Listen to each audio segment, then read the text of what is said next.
느헤미야 말씀 함께 나누게 됩니다. 지난주까지 에스라 이야기를 좀 했고요. 그 에스라 이야기를 통해서 성전이 지어지고 그리고 이제 성전에 대한 예배가 회복이 되고 마지막으로 성벽을 짓는 이야기까지 가는 게 오늘 느헤미야 이야기가 됩니다. 오늘이 이제 광복 73주기가 되는 주간이 돼요. 1945년이죠. 1945년 8월 15일 날 대한민국 광복을 맞이했습니다. 일제강점기가 생각보다 너무 빨리 왔죠.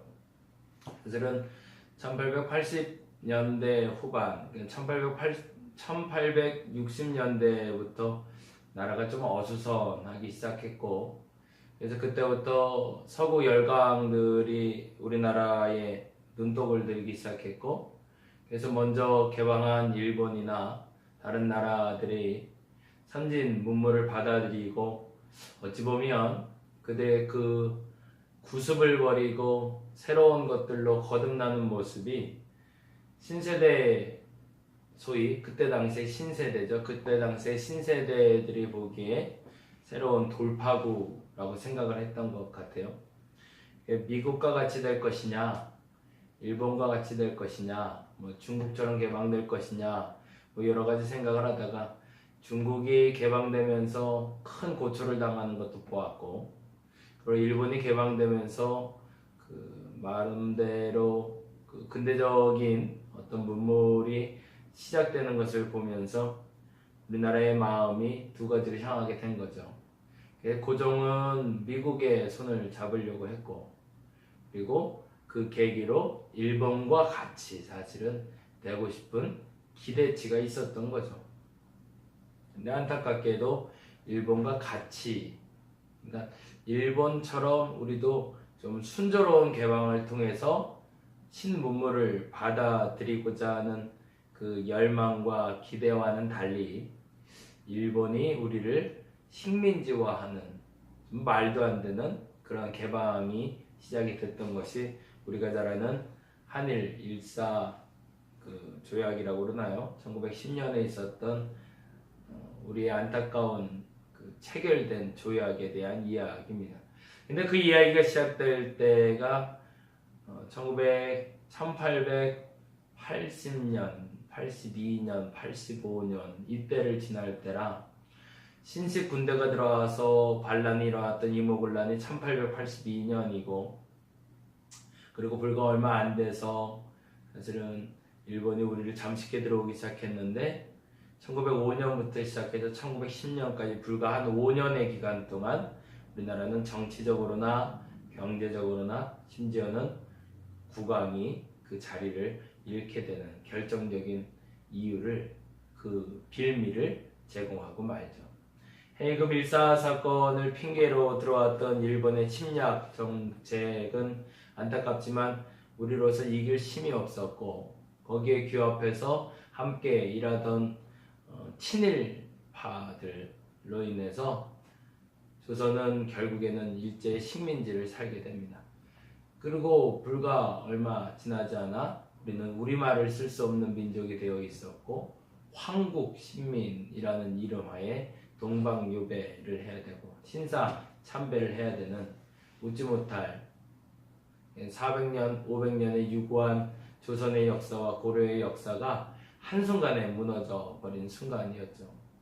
그럼에도 불구하고 우리나라 사람들의 그 건강한 정신력은 1919년 3.1운동이라는 좋은 시발점을 통해서 대한민국 임시정부를 세우게 되었고 대한민국 임시정부를 중심으로 한 독립운동과 해외 그리고 선교사들을 통한 구구운동은 결국에는 그 큰 획을 긋게 되는 결정적인 사건을 마련하게 되고 결국 1945년에 우리는 해방이라는 기쁨을 맞이하게 됩니다. 그리고 나서 안타깝게도 1950년에 6.25 전쟁이 일어나면서 남과 북이 갈라지게 되고 그러므로 우리의 가슴 아픈 흔적들은 지금도 지워지지 않고 있죠. 이 얘기를 드리는 이유는 1945년을 지나고 50년을 지나면서 국토도 그리고 경제도 그리고 국민성도 많이 흐트러지고 무너졌지만 불과 70년, 정확히는 73년의 기간이 흐르는 동안 우리는 경제의 대국이 됐고요. 그리고 우리가 가지고 싶은 것은 가질 수 있는 나라가 됐고 우리가 하고 싶은 것은 할 수 있는 나라가 되었지만 한 가지 하지 못한 게 지금도 있다라는 거죠. 우리가 잘 아는 일제청산, 적폐청산이라는 이름으로 요즘 많이 나와서 여러 가지 설왕설래가 되고 있지만 악의 뿌리가 되는 잘못된 뿌리들을 우리는 아직도 제거하지 못하고 있는 조금 슬픈 현실이 있습니다. 그래서 역사는 기억하되 잊지 않고 간직해야 되는 거였는데 안타깝게도 우리는 너무 빨리 그 아픔을 잊으려고 하지 않았는가 라는 생각이 듭니다. 그리고 70년이 지나면서 경제적으로는 풍요해졌고 살만한 나라가 되었지만 아직도 국민들 마음속엔 일본에 대한 분노, 그리고 아픔, 그리고 서운함 뿐만 아니라 우리의 자존심이 긁혔던 그 순간들에 대해서 아직은 회복해내고 있지 못하죠. 독립운동가들이나 또 그때 당시에 친일 행각을 취했던 사람들에 대한 평가도 아직 이루어지지 않았을 뿐더러 6.25 동란이 나면서 공산화 정권과 그리고 민주주의 정권의 부딪힘 속에서 나타났던 그 아픔에 대해서도 우리는 아직도 정리해내지 못하고 있습니다. 그래서 이 현대사라는 부분은 지금도 어떤 분명한 잣대를 가지고 평가할 수 없는 기준을 갖게 됐죠.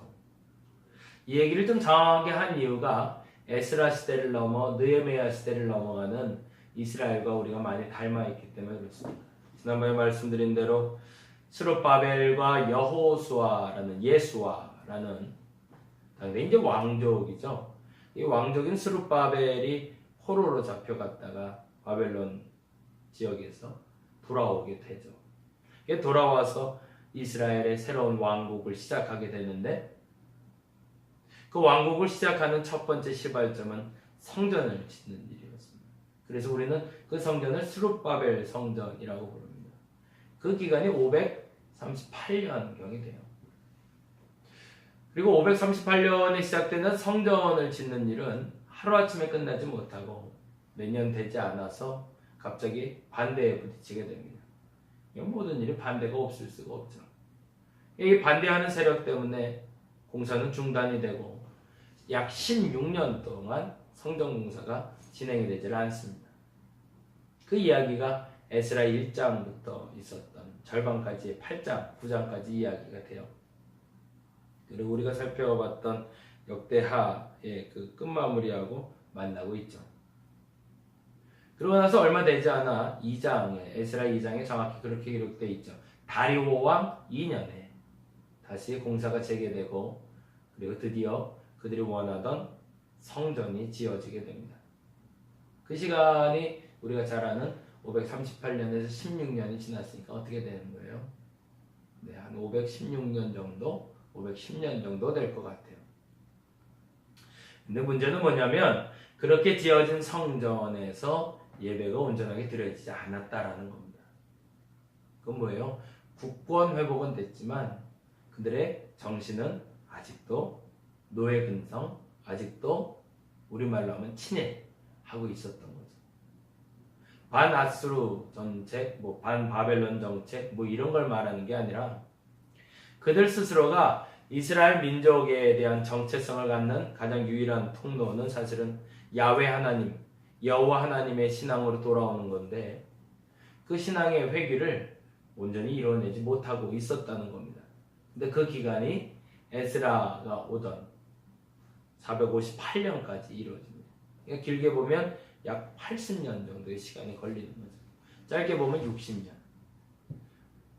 이 이야기를 하는 이유는 뭐냐면 그때 당시에 이미 약 70년이 지나면서 이스라엘은 나름대로 부자도 생겼고 가난한 데도 있었지만 경제적으로도 자리를 잡아가고 있었다는 얘기입니다.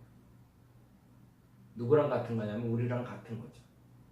우리가 1945년에 광복을 맞이하고 그리고 73년이 지난 지금 이 광복을 기념하는 예배를 원래 드리는 게 맞는데 이때에 우리는 경제적으로 부강해졌지만 에스라와 같은 동일한 질문을 우리는 던질 필요가 있다라는 겁니다.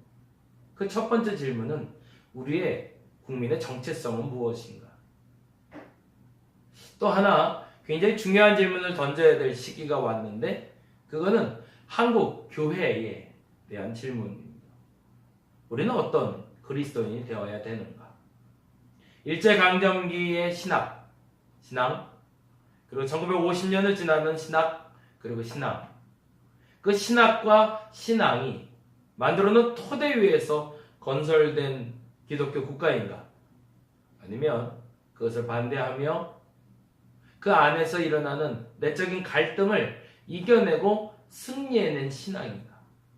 그것이 70년이 지난 우리의 신앙인가?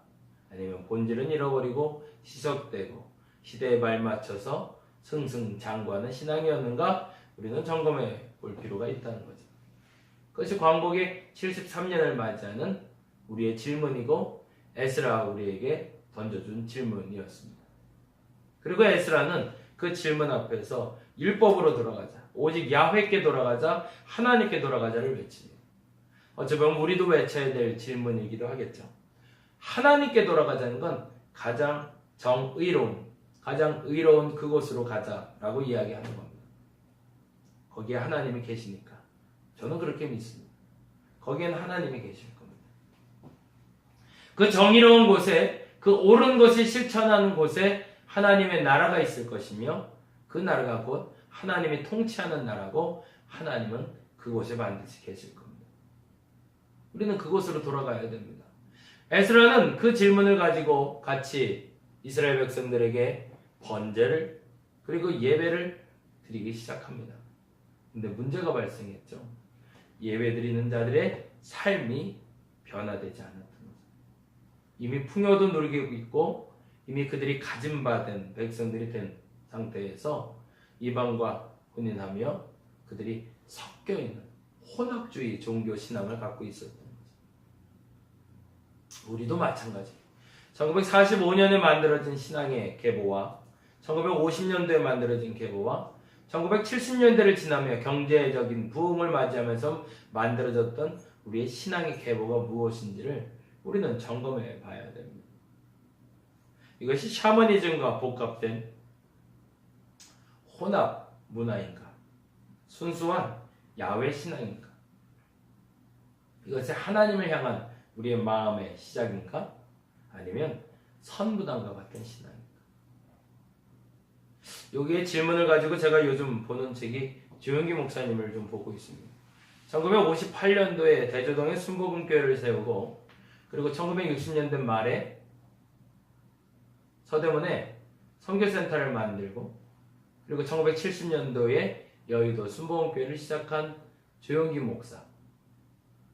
여기서 보고자 하는 목적은 오해가 없으시길 바라는데 교회 부흥과 교회 성장이 포커스는 아니고요. 그건 그가 이루는 성과물이고 그가 만났던 하나님을 좀 만나고 싶고 그가 봤던 한국 사회에 필요한 복음에 대해서 한번 알아보고 싶었습니다. 궁금했습니다. 1958년도 전쟁이 끝나고 그토록 가난했던 이 대한민국에 복음이 심겨졌고 그 복음이 쌓이고 나서 저 큰 여의도 순복음교회라는 교회가 아니라 주영기라는 사람을 만들어냈는데 여러분들 이 부분에 좀 주목해 주시면 좋겠어요. 제가 보고자 하는 관점이에요. 여의도 순복음교회를 만들어낸 주영기가 아니라 주영기를 만들어낸 1958년도를 보고 싶은 겁니다. 그러면 1958년도에 만들어낸 그 주영기 목사가 정확히 말하면 하나님의 이끌림을 받아서 시작한 한국교회 토종신앙의 기초가 되는 주영기 목사가 꿈꾸고 주영기 목사를 통해서 하나님의 한국교회에 심고자 했던 복음의 모습은 뭐였을까? 그게 샤머니즘인가? 복인가? 어떤 분은 혹자로 그렇게 해석도 하더라고요. 조영기 목사님의 배움이 미안한 얘기지만 그분을 폄하하는 건 아니고 일반 신학자들처럼 박사학위를 받고 그런 학식이 있는 배움 있는 목회자는 아니었기 때문에 그 단어를 단순하게 사용해서 복이라는 단어, 축복이라는 단어를 가지고 오게 됐지만 그 복이라는 단어를 지금 말로 얘기하자면 몰트마이라는 학자가 말하는 소망이란 희망이라는 단어와 만나고 있다. 그래서 희망의 신학, 소망의 신학을 얘기했던 것이 바로 부활의 신학을 얘기했던 것이 바로 조영기 목사다라고 평가하는 분도 들어봤습니다.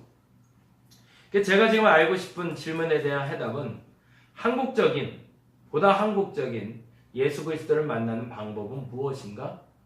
그 방법에 도달한 사람의 이야기들을 살펴보며 우리가 앞으로 나아갈 방향을 찾고 싶다는 거죠. 에스라는 그 질문 앞에서 이스라엘 백성들을 함께 통회하고 자복하는 회개운동이 시작이 됩니다. 그렇지만 우리도 그것이 시작이 되어야 될 수도 있습니다.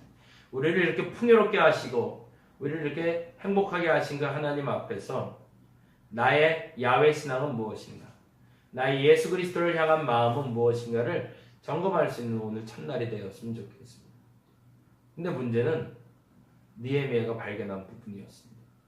에스라는 내적인 부흥을 위해서 지금 내가 해야 될 일은 하나님 여호와께 돌아가자, 말씀으로 돌아가자라는 무브먼트였다면 느헤미야는 무너져버린 성곽을 회복하고 싶었던 겁니다. 그게 사실은 오늘 본문의 얘기가 되는데 방해자들이 없는 것은 아니에요. 방해자들도 있어요. 근데 그가 지켜내고 싶었던 게 있습니다. 그건 뭐냐면 예루살렘 성전의 성벽이었습니다. 그건 무슨 말일까요? 우리말로 말하자면 하나님의 거룩한 성소를 그 울타리를 만들어내고 싶었던 거죠. 그게 무너진 때가 스룹바벨이 성전을 짓고 난 후에 에스라가 오기 전에 무너진 거였거든요. 근데 그게 에스라 눈에는 보이지 않았지만 느헤미야 눈에는 보였던 거죠. 여기서 또 하나 중요한 게 있다는 거죠. 에스라처럼 영적인 것을 보는 사람도 있고요. 느헤미야처럼 외적인 것을 보는 사람들도 있더라는 겁니다. 근데 둘의 공통점, 에스라, 느헤미야, 학개, 스가랴. 사실은 이 모든 사람들의 공통점은 있는데 본질을 회복하고 지켜내는데 목적이 있었다는 겁니다. 2018년 8월 지금 우리는 12일 예배를 드리고 있습니다. 이 8월 12일 날 저와 여러분이 드리는 이 예배를 통해서 하나님이 기뻐하실 수 있는 방법은 1945년, 1950년 그리고 1970년을 지나오며 우리에게 심겨진 복음의 본질을 찾아내는 것이고 국가적으로나 정치적으로나 경제학자들은 지금 우리나라의 정체성을 찾아내서 나쁜 뿌리는 뽑아내고 선한 뿌리를 남겨서 본질대로 후대에게 넘겨주는 역할을 지금부터 준비해야 될 것이고 그리스도인들은 우리에게 심겨진 선교사들이 이식해놓은 복음이 아니라 우리에게 들어온 복음 그 복음이 온전하게 자라서 우리 후손들의 가슴 속에 심길 수 있도록 연결하는 사람들이 오늘 이 시간에 우리가 되어야 될 겁니다. 한 가지 힌트 조건으로 말씀드리고 싶은 것은 1945년 해방을 통해서 우리에게 준 그리고 1950년 6.25를 통해서 준 복음의 날선검이 있었다는 겁니다. 그게 힌트예요. 그게 무슨 말이냐면 순교자들이 나와. 1945년 일제시대가 끝나고 순교한 사람들이 있었습니다. 아니 보다 정확히는 그 일제시대를 지켜내며 순교한 피가 있습니다. 그 피가 어떤 피였는지를 우리는 밝혀내야 됩니다. 왜 그들은 죽을 수밖에 없었는가? 왜 그들은 목숨을 바치며 그들이 지켜내고 싶었던 신앙이 있었는가? 그리고 그 신앙은 무엇인가?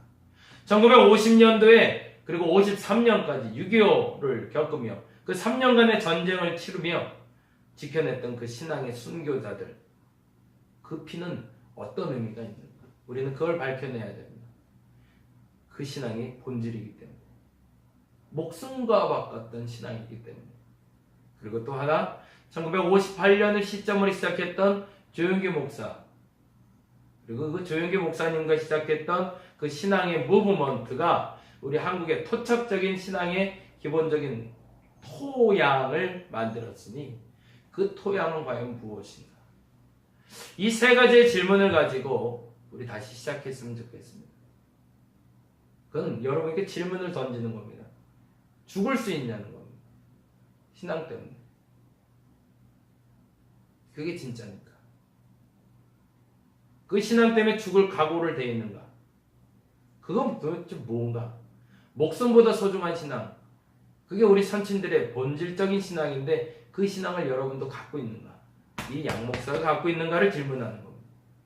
그리고 또 하나, 우리 안에 찾아오신 하나님, 그 토착적인 하나님을 나는 지금 믿고 있는가? 아니면 선교사가 이식해놓은 또 다른 목사가 내게 심겨준 그 신앙을 가지고 짝퉁 신앙으로 내 신앙이라고 착각하고 믿고 있지는 않은가? 이 두 가지 질문의 해답을 찾아서 본질적인 교회, 건강한 교회, 진짜 교회 같이 만들어 봤으면 좋겠습니다.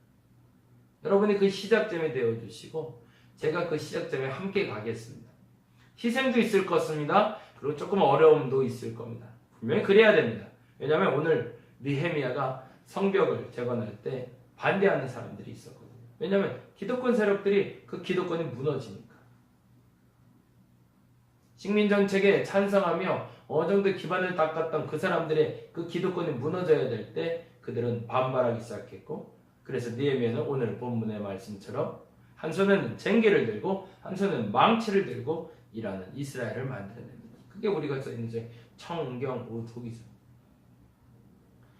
말씀의 습관, 기도의 습관을 우리는 세워갈 겁니다. 그리고 우리를 공격하는 사람들에게 창을 들고 방어할 겁니다. 그리고 쟁기를 들고 지금 일할 겁니다. 왜? 우리는 복음의 본질을 찾아낼 사람들이니까, 그래야만 진짜 교회니까. 순교의 피에 그 쟁기를 우리는 갈아서 우리의 것으로 만들고 우리의 대적들을 방어하여 그 대적들과 혼합되는 것이다. 단절이 됩시다.